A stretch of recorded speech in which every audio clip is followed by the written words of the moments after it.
नमस्कार मित्रांनो, मी उपेश तुमचं स्वागत करत आहे एका नवीन व्हिडिओमध्ये। आज मी तुमच्यासाठी गावच्या खेळाबद्दल थोडे सांगणार आहे।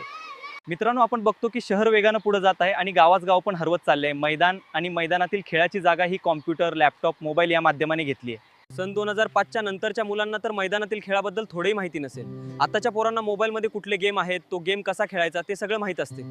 मी माझ्या लहानपणी विटू दांडी, लगोरी, आट्यापाट्या, भोवरा, पकडापकडी, लंगडी, खो असे खूप सारे खेळ मी लहानपणी खेळलो आहे आणि अजून असे खूप सारे खेळ आहेत ज्यांची मी नावे पण सांगू शकत नाही। लहानपणी जी मजा केली ती आता करायला भेटत नाही। मैदानी खेळ खेळल्याने मजा तर येतेच, त्याचबरोबर शरीराचा व्यायाम सुद्धा होतो, आपले शरीर निरोगी राहते।